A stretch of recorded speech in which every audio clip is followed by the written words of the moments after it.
Bouchard. Janique, would you please come to the microphone?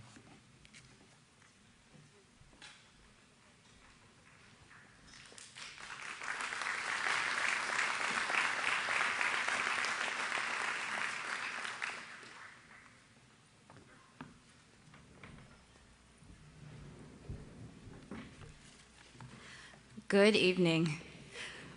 My name is Janique Seeley. I am the Executive Vice President of Business Development for Braidy Industries. And last year I had the privilege of introducing our CEO in front of 650 people. And this year it's 1,000. So we are so grateful to see so many from our extended community in attendance. So thank you so much for being here. Our keynote speaker this evening, he has successfully founded $3 billion companies. That's not $3 billion companies, that's 3 successive billion-dollar companies. I'm gonna let the video play and then I'll resume.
was so anxious to bring Craig up to the stage that I was almost going to talk over the video, but it's important for you to see that, because for many of us, seeing is how we're able to believe things, how we're able to conceptualize their accomplishment and their completion.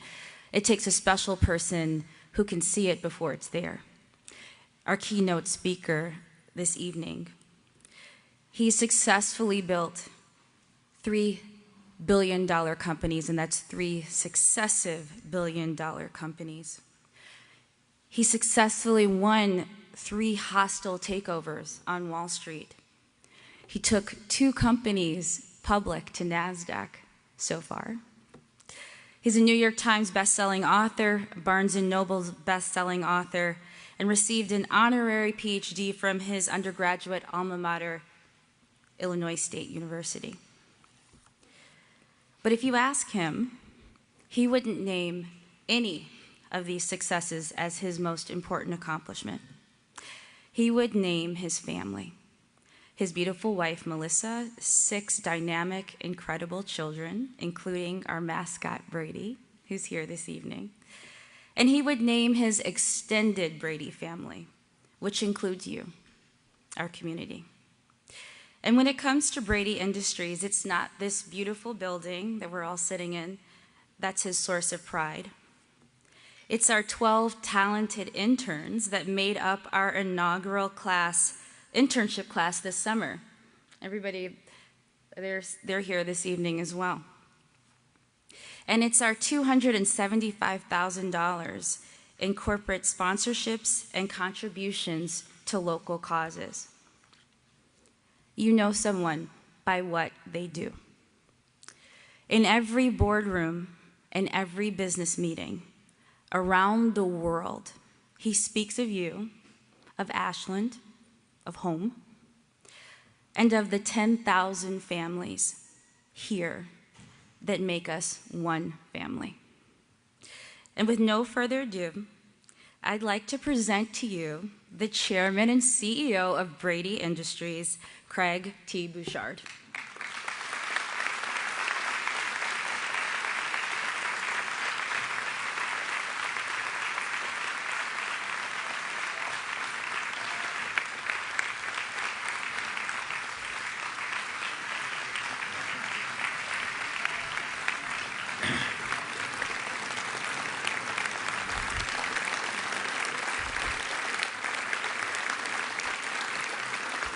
Thank you very much. I don't deserve that yet. So tonight I'd like to speak a little bit to the adults in the audience. I see at least 4 or 5 of those. And then I'd like to speak, excuse me, to the kids. But before I do that, you know, we're never thankful enough. And look at these names. The Tri-State Construction Workers Unions, the building trades, are represented well here tonight. I'd like those guys to stand up.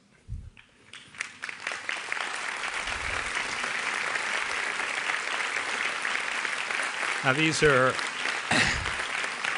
are real men and women. I haven't seen Jackie Fields tonight, but Jackie, are you in here? Because J&J Construction is out there working every day, and their people set up this beautiful, beautiful event that we're at here tonight with all the other employees that work so hard. And I just want to say thank you to J&J. They also built our corporate headquarters. What a fantastic company here in Ashland, Kentucky.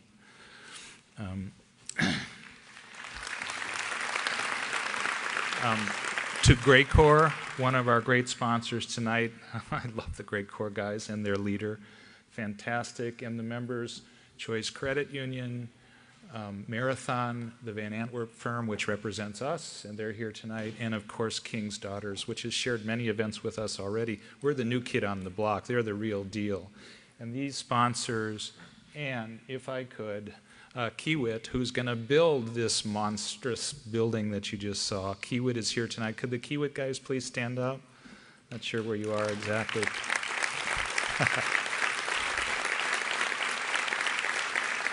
Thank you.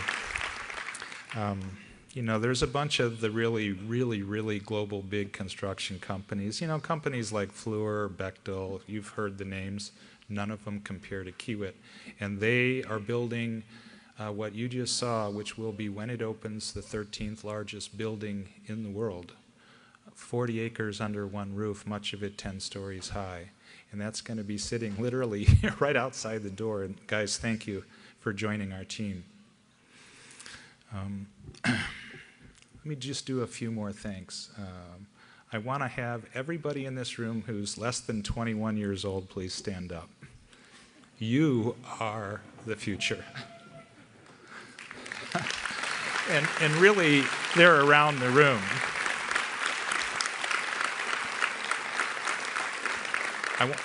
I want to thank my daughter, Braidy, who is here tonight. And Braidy travels the world with me because her mom has fear of flying and doesn't like to fly so much. So when I'm going to be lonely, I take one of the girls with me, and Brady's been with me pretty consistently in recent times, and Brady's here tonight. So I'm just going to speak from the heart. I'm going to tell you about how we're doing as a company, and then I'm going to tell you a little bit more and speak to the kids. You know, it's this really tough world we're living in. It's very divisive. And more so even the last few days. It's a really tough world out there. And quite frankly, it's not the world I grew up in. Grew up in just a little lower middle class block in Kansas City, Kansas, where 50 of us got together every night during the summer and ran the yards and played kick the can. And when the bell finally rang about 10 o'clock and we had to run home, otherwise we'd get our butts kicked by our moms, you know, that was a time of no concern, of no danger. What a fantastic upbringing I had. And our kids don't have that. And our job as adults and as grandparents is to recreate that for our children. And that's a really tough task. And divisiveness in politics and in the media is something that we must stop. And I encourage you all to join me.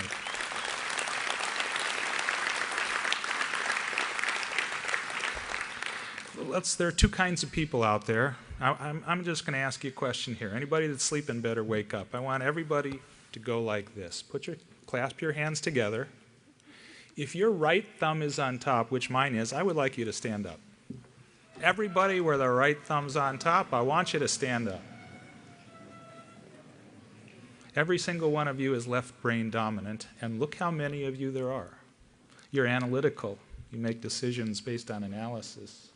You're not so creative, but you could be. Okay, now please sit down, all of you people. Everybody with left thumb on top, please stand up. Oh my gosh, it's about a 50-50 split. And this is the only reason human beings are different. You know, you're a little bit more creative. You know, you're thinking, you know, kind of building blocks and creative, and you're going to get to the final solution. The same one I am as an analytical person, by the way. You're going to get to the same exact reason, but it's going to be a lot of agony if you're living with somebody with a different thumb.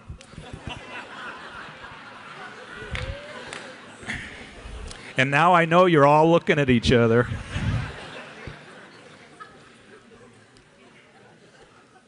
This is the only divisiveness we should have in our country. You know, my company, my little bitty company, Braidy Industries, let me tell you what we are today. In spite of getting defamed in the tabloid on the other side of the state, here's what we were 2.5 years ago. Just an idea, nothing else, just an idea. I thought I had a decent idea, what I might do with my next company. That was it, 2.5 years ago. And then I hired a couple of people, hired a couple of lawyers, started talking to people like these Keynote guys, created hope on a team of very small people who just believed in the vision and said, we can make that happen. Hope turns into determination. And when you got a good idea and you have hope, it turns into determination. This is how every great company that has begun in the last 200 years began and developed with those three ingredients. That was 2.5 years ago. I'm sure there's journalists in here. I'm sure you're going to write this crap up, but let me tell you what we are right now as we sit here. Braidy Industries owns this 250 acres that you're sitting in. We own this building. We own the building next door. We own the building next door. We have the 18 permits, every single one we need, that we spent $35 million to create the design of that building that is about to go up. It's the only design of an aluminum rolling mill that is new that exists in the world. It's worth 10 times that. We're the only ones that have it. We have those 18 permits.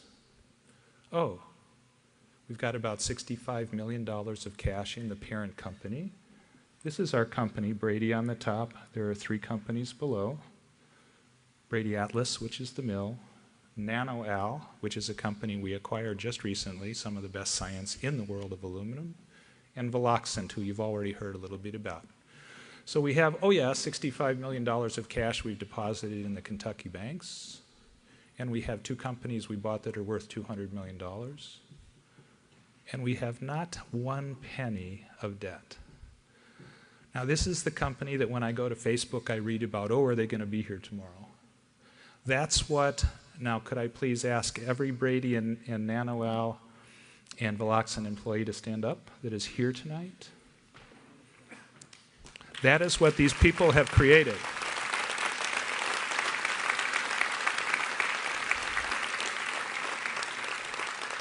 Most of them packed up their families from all over the United States, and some of them from Belgium, more than one, and they moved right here to Ashland, Kentucky, and bought homes, and they dug in. And so they've made, $300 million of value in 24 months without 1 penny of debt.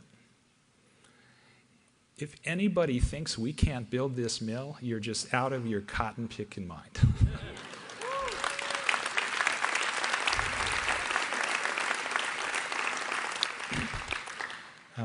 As an example, the mill is $1.6 billion. That's just going to be in that little box there. The mill's going to be the smallest of the 3 boxes 5 years from now.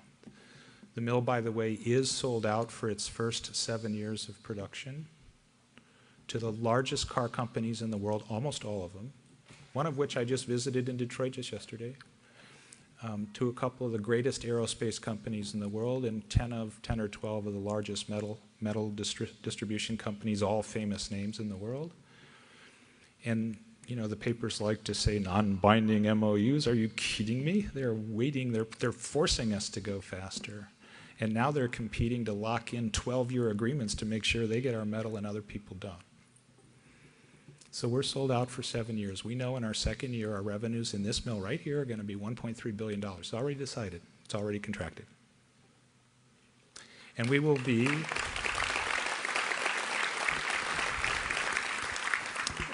the lowest cost aluminum rolling mill in the world, and not by 5%, and not by 10%, and not by 30%, by 50%. In our mill, in its maturity, which is only about 4 or 5 years from now, we'll make roughly $400 million per year. That is what our base case financial projection looks like. 5% of that, and I think you can do the math of 5% times 400 million, that's the Christmas bonuses that we will pay an equal amount to each employee in the mill, who, by the way, start at salaries of $65,000 for the lowest level job in the mill. And by the way, many of them are students of the Braidy AIT, Advanced Integrated Technology program here at the Ashland Community Technical College that we are committed to. And there's 140 of them, and they're incredible people, just in there learning every single day. So I want everybody here to be confident. You are what we need. Let me tell you about that. The companies are not about money. Success is not about money. I'm going to talk more about that in just a second to the kids. I want to show you what we're going to make, and then I'm going to tell you about what it takes to be successful. Let's go to our next slide if we could. Okay. So this is what we're making. That bluish color, which is the outside of that automobile, that's number 2. Go back to the first one if we could. So the outside of that automobile is what the mill is making. The hood of the car, the trunk of the car, the external of the car. It's very difficult. It must be 100% perfect quality. If you ever went to buy a new car and it wasn't perfect, you wouldn't buy it, would you? It's perfect quality. And we're sold out because they know that we're going to do that. Go to slide number 2. Now, this is what they call the body in white, the structure in the car. And this is what NanoAl makes, the second company on that chart that I showed you. And NanoAl is a collection of some of the best scientists in the world out of Northwestern University, incubated there. We bought their company to combine them with Philoxant. Their goal is to make aluminum sheet, what our mill will make, 20% stronger than anything made today in the world. And that's a long-term goal for us. Their goal is to do that in the year 2020. They better make it if they want to get bonuses. Let's go to the next one.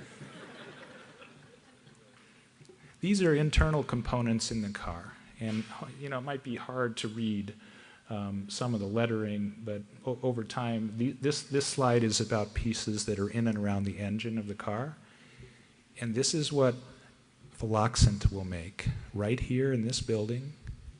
Parts that will replace current parts in those car engines at either 20% of the weight or 300 to 500% of the strength or some combination in between. How did we get 200% sold out?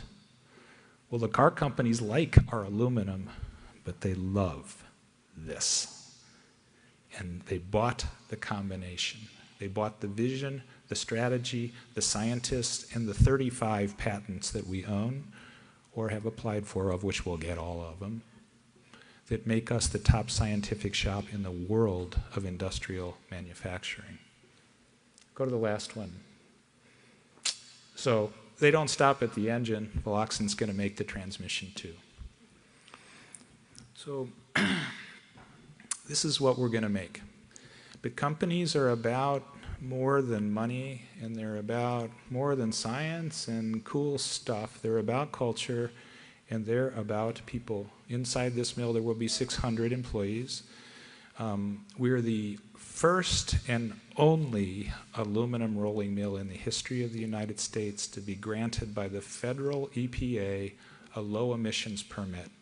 Means no smoke coming out of this place. You're talking about 600 people walking around with robots and artificial intelligence surrounding them, working on iPads. That's the good news for the students at the Ashland Community Technical College. These are fantastic jobs, but even better, there are 5 companies we've selected out of 15 who have competed to build facilities around us that will add up to, by my estimation, another 1,500 jobs. So that's 2,000. 2,100. So, on a practical basis, if you own some real estate in and around Ashland, Kentucky, where the hell are we going to put 2,100 people? Real estate values are going up, folks. And so is every business venture. That's the vision. We're not about building a company. It's about building a community. You got to think 5 years, 10 years out. What do we want people saying? We want them saying that the fastest growing, most prosperous city in America is Ashland, Kentucky. That's where you want to go retire.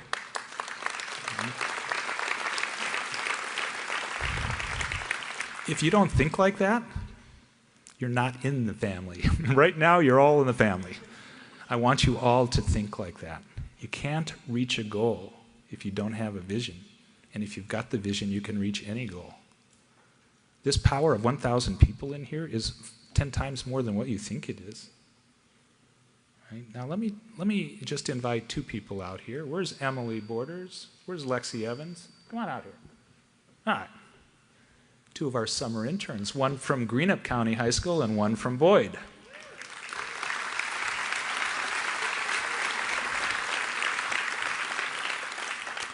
This is what it's about. these kids are great. You should have seen these 12 interns. Man, they didn't come in and just goof around for the summer. They came in and told everybody what to do by the time they were leaving. And two of the best high schools, by the way, in the United States. Boyd County, I walked through there. Is Rocky Atkins here? I saw him earlier. Rocky, you here? Yeah, stand up, would you please?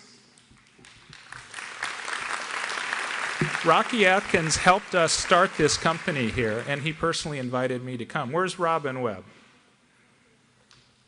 Robin, over there. Where's Judge Carpenter? Where's Judge Toller?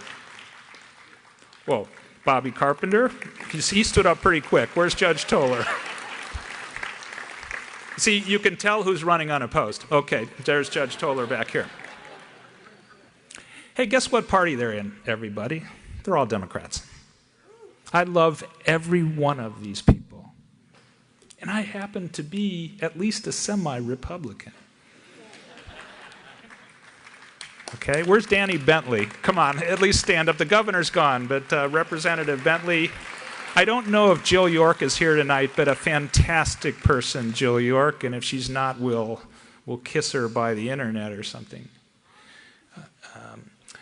Listen, it's not about Democrat, Republican. You got to get this out of your head. It's about how do we build this thing together? How do we make it all of Appalachia? How do we become the most prosperous city, the fastest growing city, with the most beautiful rolling hills around it? How do you do that? There's no Democrat, Republican. That craziness has to exist outside of our location. Got to get rid of that.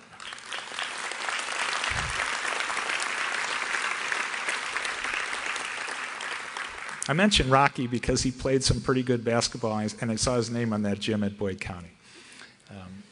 Emily Borders, she's wearing cowboy boots because that's what she does every day. And this is a straight A student, the highest level of Girl Scout level in the United States. And if she could walk out there and take any one of your cars, if you give her, maybe a couple days, she could disassemble it piece by piece by piece until they were all on the ground and put it back together herself.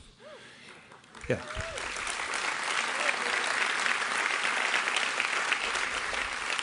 Lexi Evans has just begun the nursing program, and she is another one of our fantastic summer interns coming out of Boyd High School. Her goal is to finish as a nurse and come back here and build a shelter for the homeless.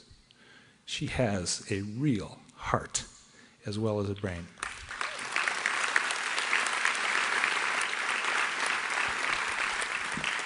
So now we're going to see how they can write. See this board? If we could move that up a little bit. I keep getting asked this, what does it take to be successful? And now I'm talking to the kids. All you adults can go have a shot of bourbon. I'm talking to the kids. I put myself in that category still. Okay. So what I want to do for this beautiful set of kids here is talk about success. Now, the first thing you think is I'm going to tell you how to have a great job and make a lot of money. And that's got nothing to do with success. Being successful is being happy in life, being respected in life, having an incredible moral and ethical context to your life, having a spouse that loves you, having children and grandchildren who love you, and you loving others the same. Being kind. The most powerful human quality is not love and it's not hate, it's kindness. And being a kind person is being a powerful person. Okay, so that's what I mean by success. And I got some ideas that I've always followed. I don't mentor anybody because I'm not the smartest guy around to mentor anybody. But here's what I think about success. It's got to have some main ingredients. And for the kids, number one, let's put it up on the big board. Emily, you're going to start us off, and you're going to write it right here. Let's see how good you print. So pleasantly aggressive is personality, and I get asked this all the time. What does it take? You must have an attitude about you. You must have a personality about you that is pleasantly aggressive. Make no mistake, your personality is not genetic. You're not born happy or social, or quiet, or shy. Your personality is up to you.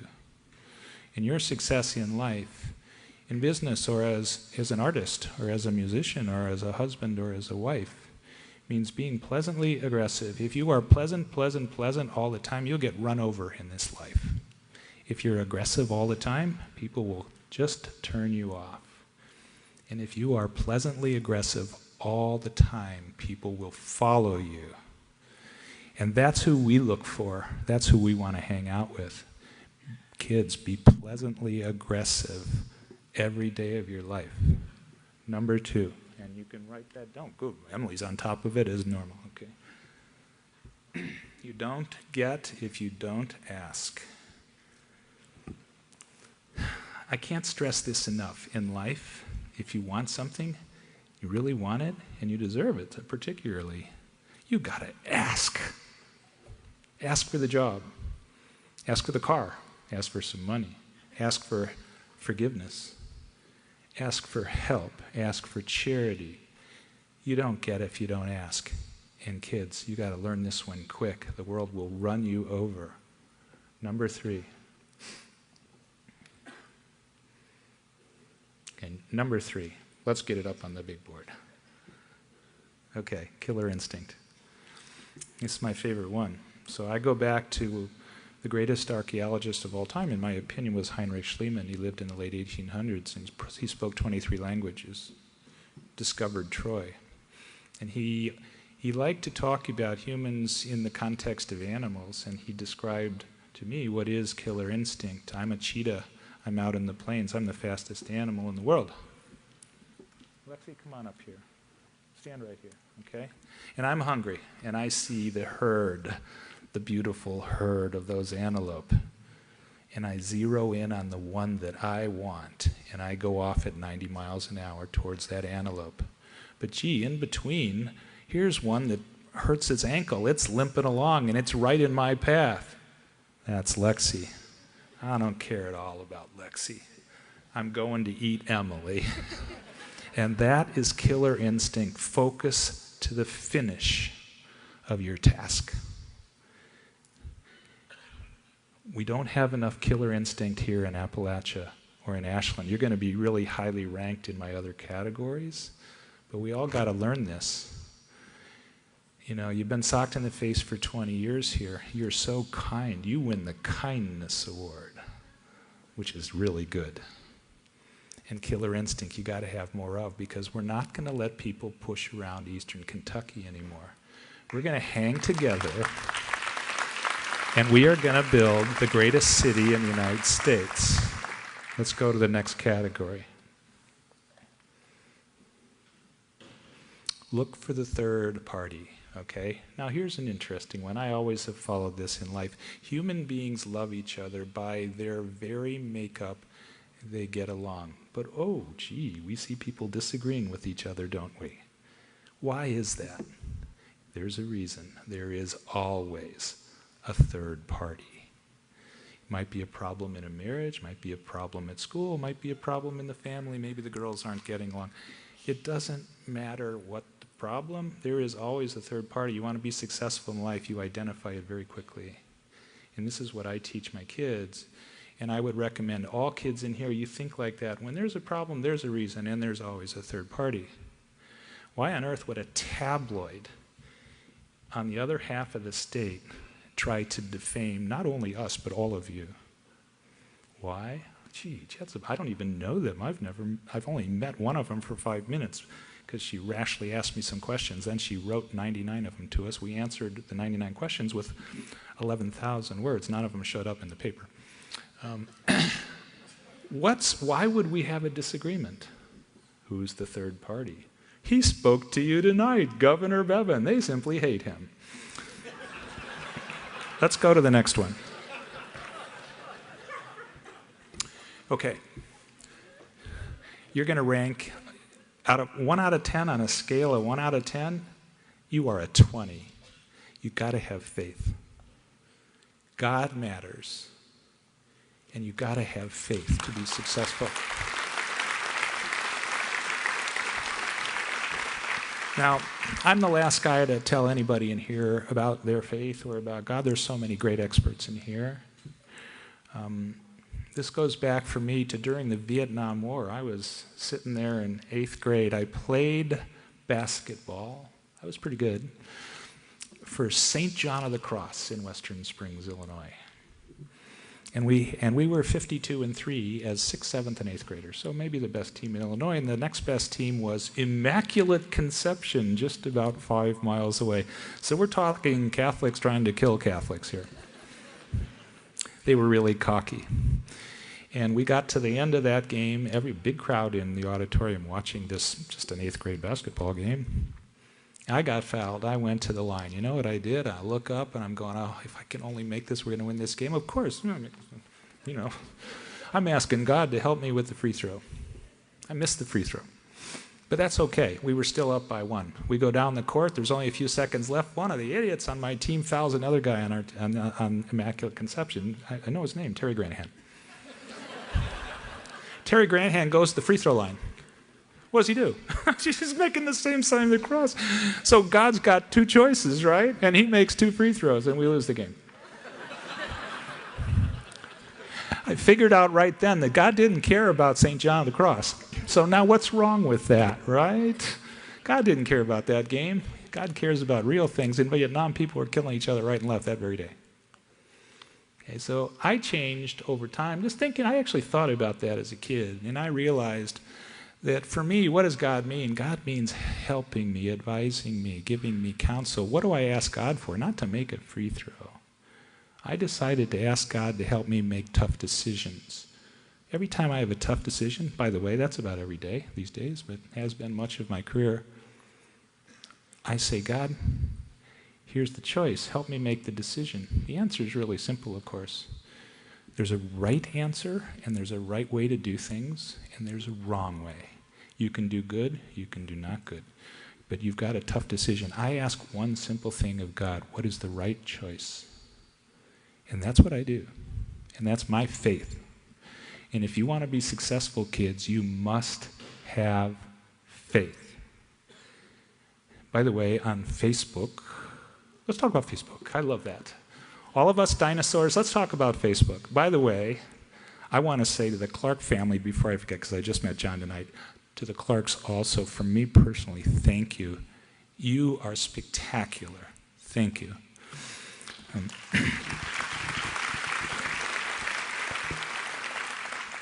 Okay, so, I got on Facebook a few years ago because I got a big family. I got 6 kids. I have 6 granddaughters. My wife was one of 11 kids. When I go to the family reunions, there are 39 first cousins of my daughters there, right? Pretty big crowd. So I started a Facebook page so I could communicate with my family. And for a couple of years, I had at least 200 friends. So I'd put my photos of my kids and me and what we're doing on my Facebook page. And then, of course, Ashland happened. And now I have 3,300 friends. Somehow I picked up about 50 family members, and the rest of them are all right here, and I read what they say. Now, by the way, this is a $75 ticket for dinner, and a lot of parents can't bring their kids, and that's a lot of money if you bring your family. So I invited some of my Facebook friends to bring kids here tonight, and I got those tables. Could I please have my Facebook friends stand up? All of them. Anybody on my Facebook who's my friend, please stand up.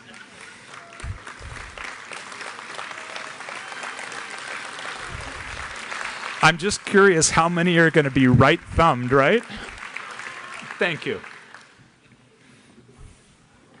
So I read the negatives, I read the positives, I read all that stuff because I stay up at night, I'm awake a lot at night, and I just want to say, these are the kinds of things you gotta do to be successful, and to everybody on Facebook, have faith, and you'll have a good experience. Let me go to the next one. Hope. Look, it's been 20, maybe more, tough years here.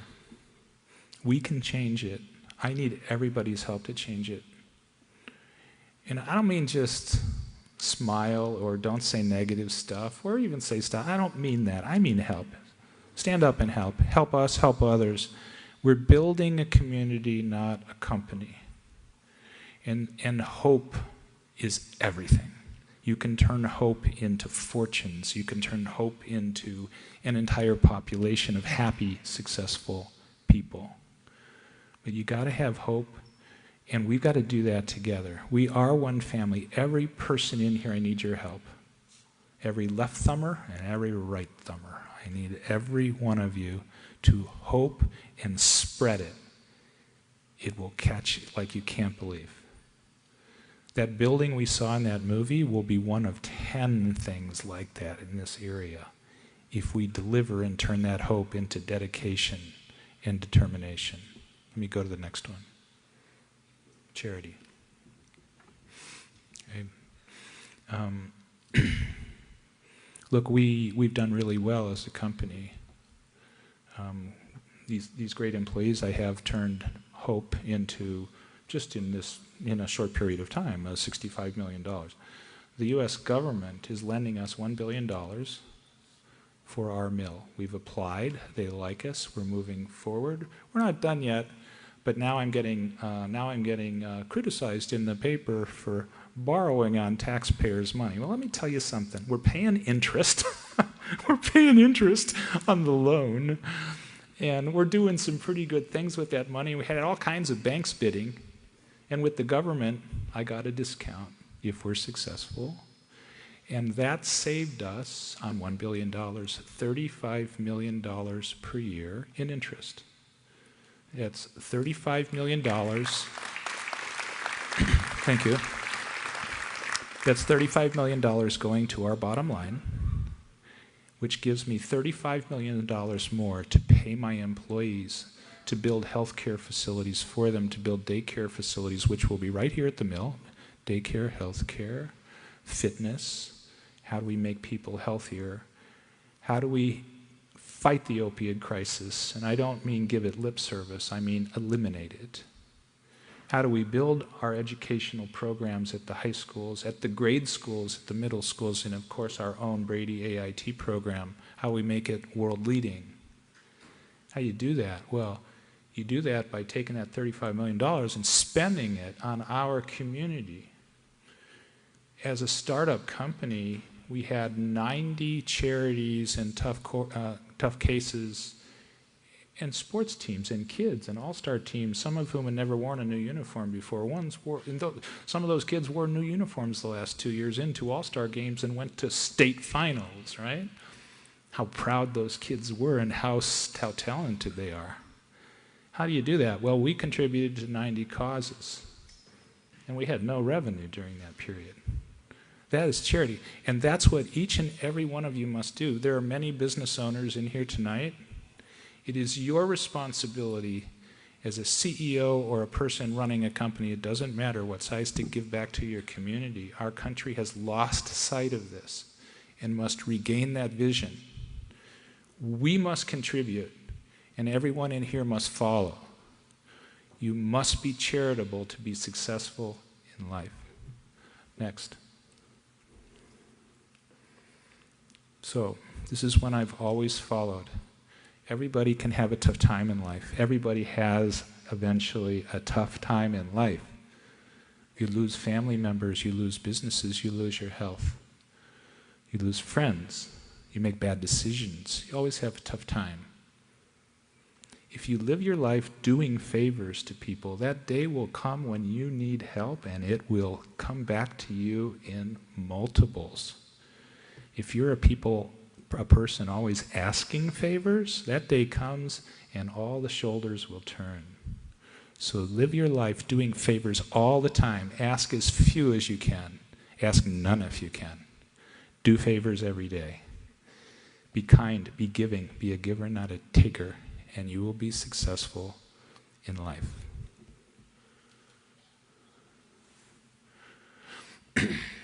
The last one, really important. I think we all know what it means. Never, ever give up. Our employees have that. I sense all of that in here, right? You've been through some tough times in Ashland and in this area in Appalachia. Never give up.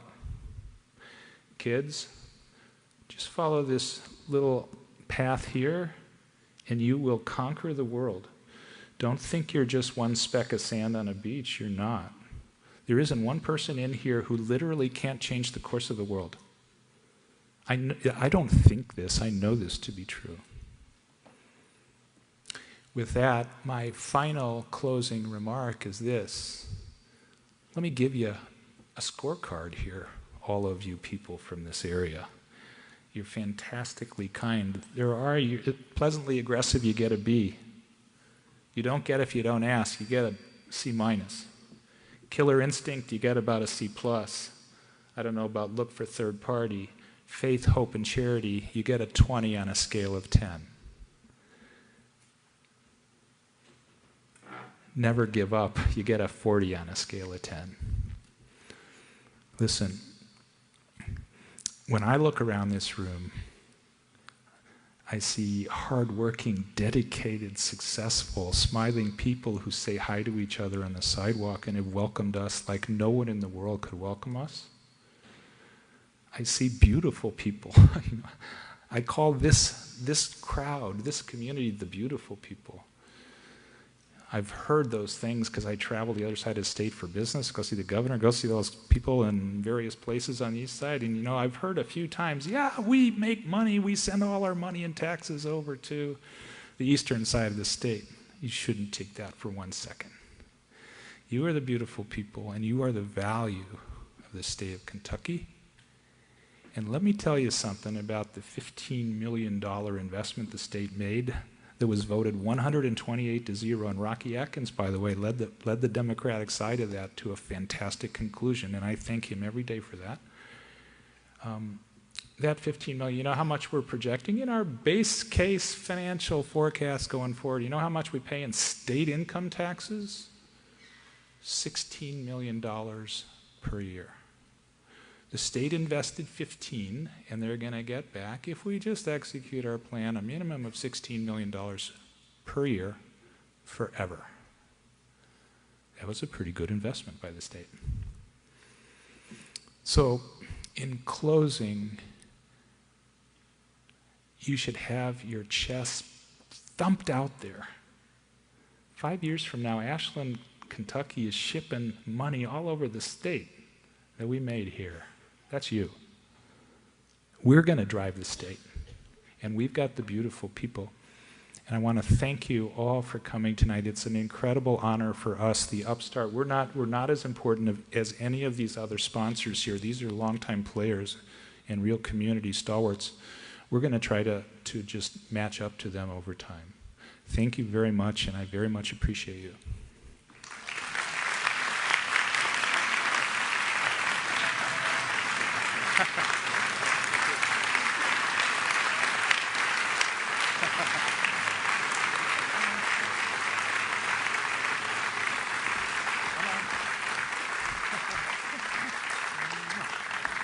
The real important Bouchard. Thank you very much.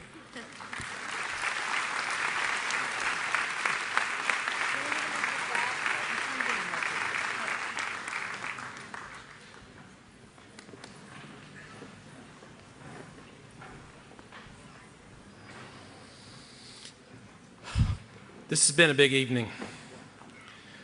I want to say thank you to a few people, just a couple. My staff, Missy McAlvin, Paula Mayo, and also Amanda Clark. Also the Perrys, Don's been out here as well, and so is his better three-quarters that's been helping for the last 3 days out here, so April, and so many people that we couldn't have put on this event without your help. The way the logistics are going to work is just like where you came in. You're going to be having buses that will take you back to your parking spots.